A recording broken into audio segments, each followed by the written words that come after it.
Nā, kei roto hoki i te pūrongo a te mātanga tū pāpaku ētahi tohu, hei whakamutu i te matenga me te tūkinotanga o a tātou tamariki. Ko tētahi o ngā tohu nei, kia whakatūria he rōpū whakamaru tamariki ki tēnā rohe, ko tā ngā rōpū nei, he mahitahi ki ngā prihimana me ngā ratonga hauora. Nā, kia te huri ake tātou i aenei, kia pēa te Melbourne, i te whanganui ātara, pēa te hea te kōrero a te minita whakahiato ora, a Paula Bennett mō tēnei take. Hei tā te minita, he maha tonu nā mahi kai mua i te aroaro o te kāwana, hei ārai atu i te tūkino tamariki. Ma te whakawhaiti mai nā rātonga e mahi ana i wainei nā whānau, tērā pēa ka huri te tai.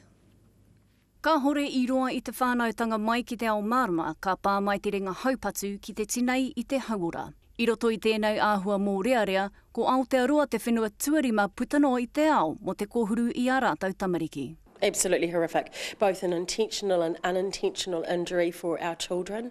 It is unfathomable. Engari kai te titiro waia ki te ture mana whakahau hei hiki i tēnei āhua ua.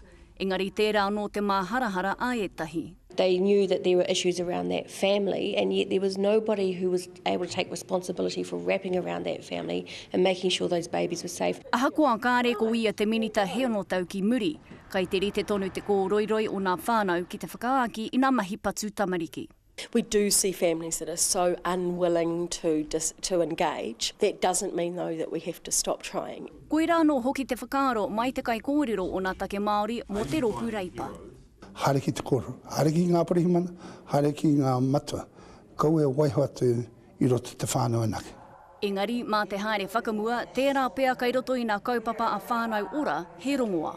I'm hugely supportive of Whānau Ora and its overall approach to families and how it works alongside of them.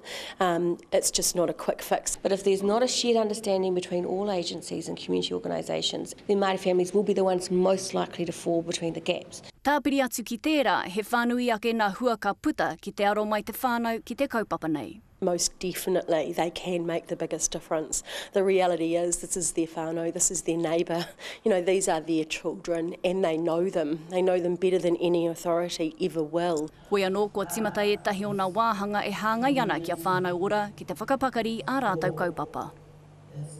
Skari, tērā hoki te whakahau a te rōpū tōranga pū Māori, mā te mahi ngātahi a ngā hāpori me nā whānau e puta ai nā kaupapa haumaru tamariki.